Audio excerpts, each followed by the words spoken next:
Dragon is an animal, right? Oh, by now I should definitively rethink my animal theme for this channel. Let us begin.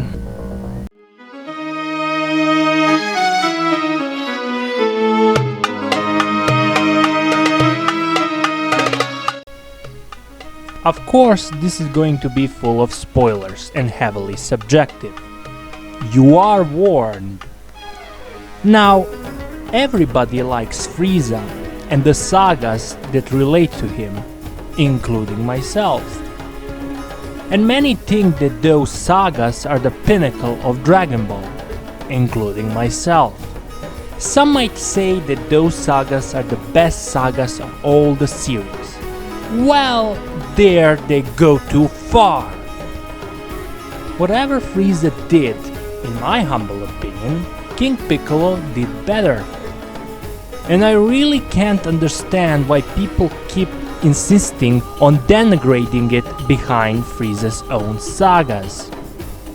And the only reason I can think of is that most people who know of Dragon Ball have been introduced via the Dragon Ball Z series, and of those, smaller part knows of the first series, and even smaller part have watched it.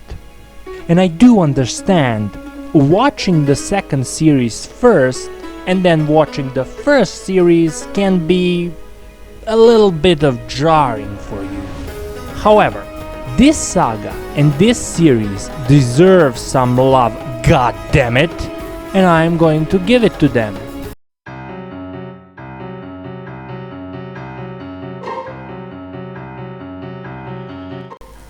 This saga is much shorter than I remember, and yet it has many more moments that awe-struck me as a kid.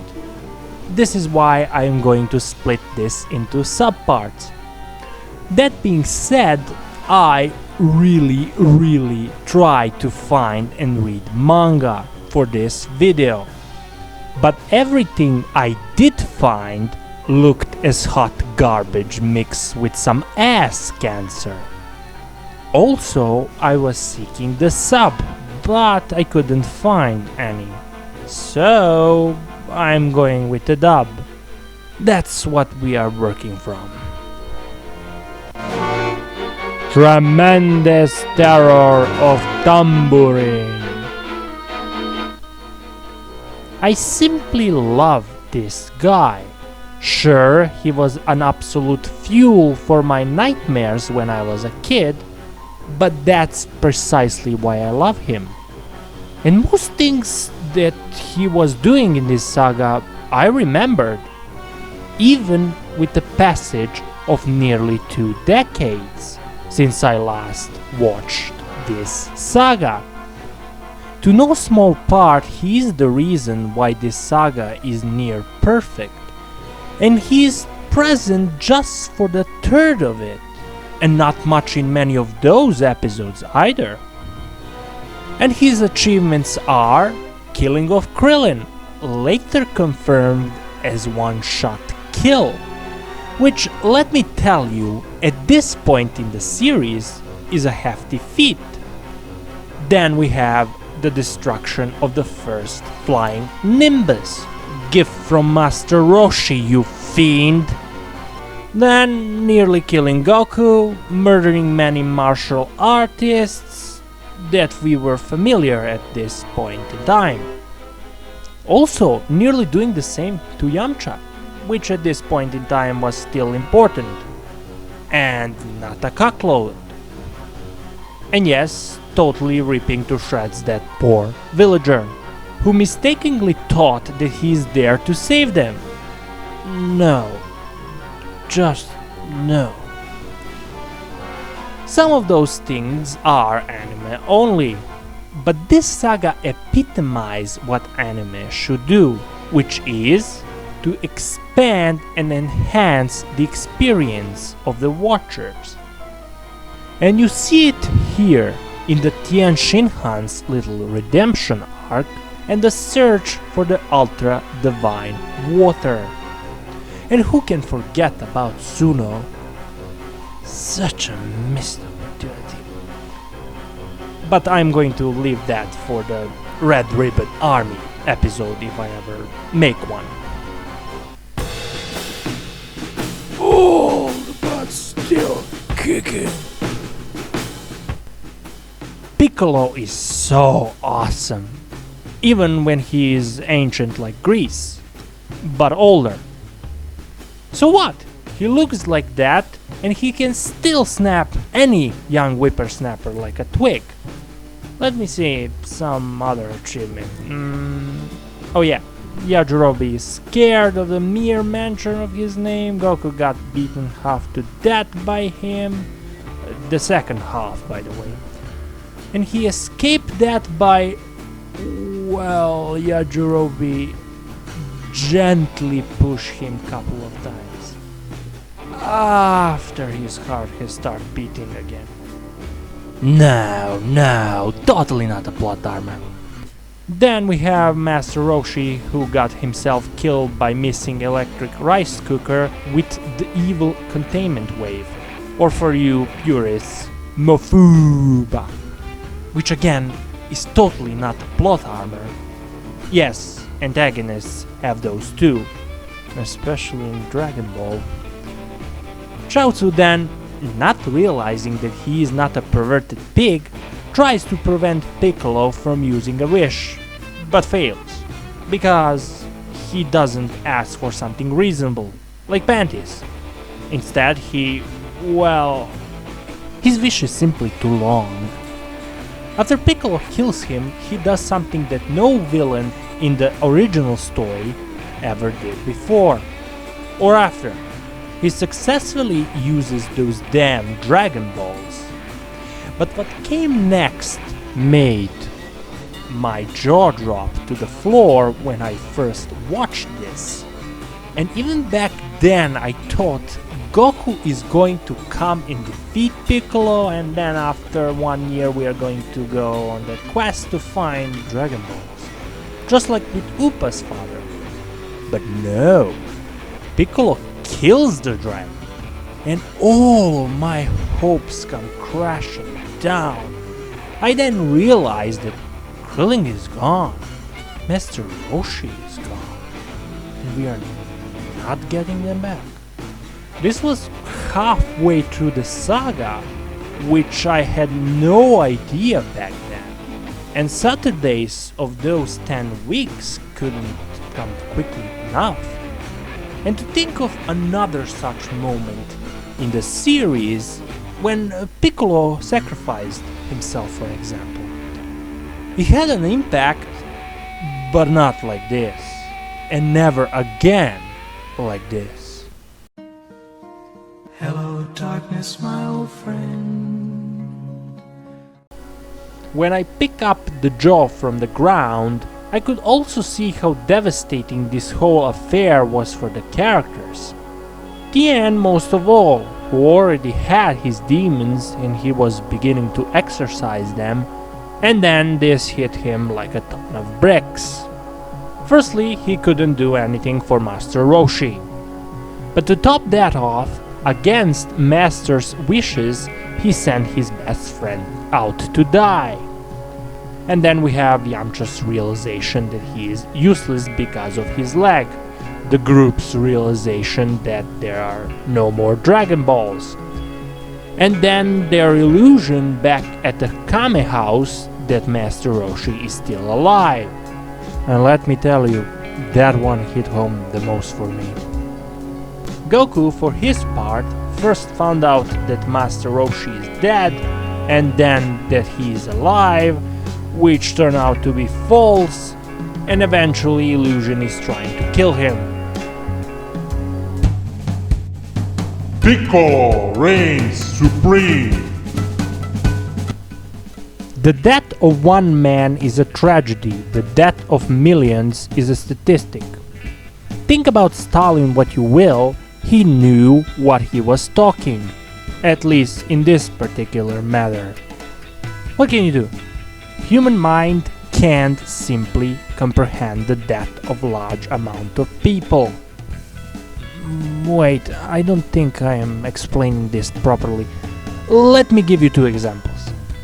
If a tsunami hits some place on the other side of the globe and kills 1 million people, objectively speaking, this is a great tragedy. Subjectively, you are going to think for a few seconds how sad that is, and then you will carry with your day like that never happened. But if your mother dies, God forbids, objectively, that is only one life. Subjectively, only you know how deep and painful the scar is. And this applies in stories as well. From Vegeta onward, every big bad can destroy planets with his fingertips, but it has no impact, because at that point people just become this unrecognizable blob. Piccolo and his goons slaughter people, close and personal. And that is only the beginning. Abolition of police, law and order causes criminals to run rampant, and regular people deteriorate into savagery. When Piccolo declares that he is going to destroy the entire sector, there is panic and scramble to get out of there.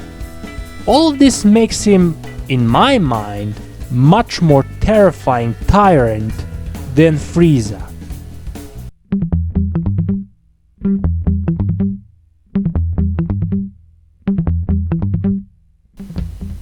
I'm under no illusion that this saga is perfect, quite the opposite.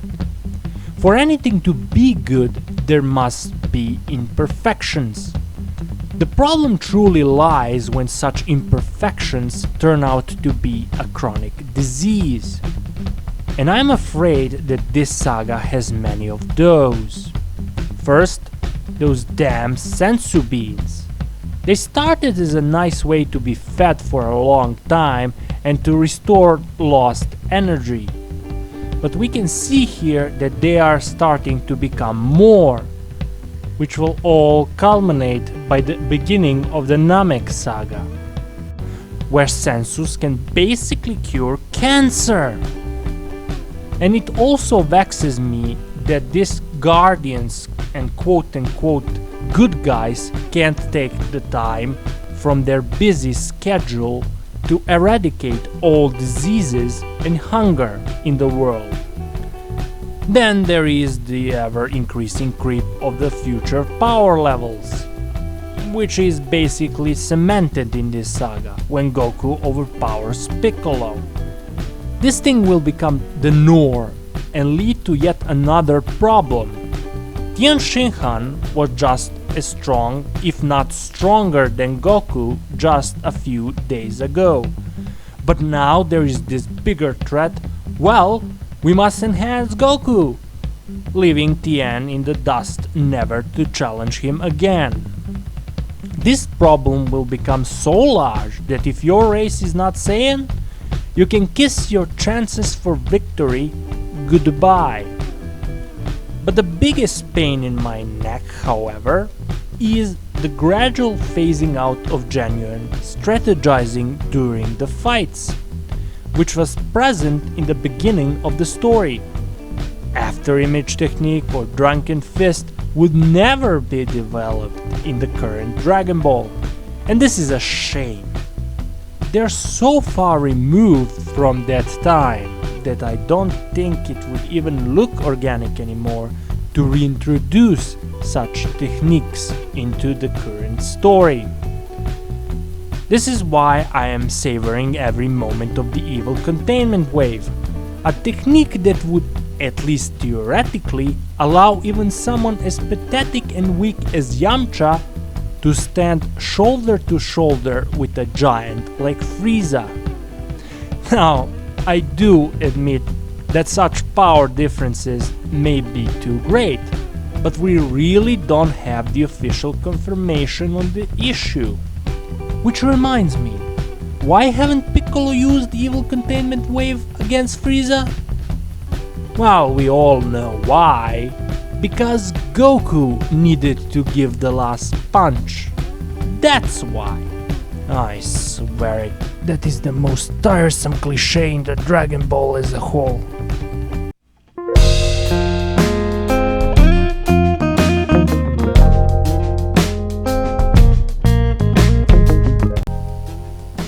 I think it's fitting to end this video focusing on Piccolo. He is for many the most favorite character, and that goes for me too. And he holds such a spot because he is the best defined character, with the best story of transition from bad to good. And yes, that includes Vegeta. After all, he does have some holes in the transition, but I'm not going to go into that any further, this time at least. To return to the point, all that journey, all that transformation and turbulence started right here at the King Piccolo saga. And while I still can't distinguish head or tail of that transfer of consciousness, same being but different organism, I think this, the greatest saga of all the Dragon Ball, is worthy of our respect. Am I right? Am I wrong? Feel free to tell me down below.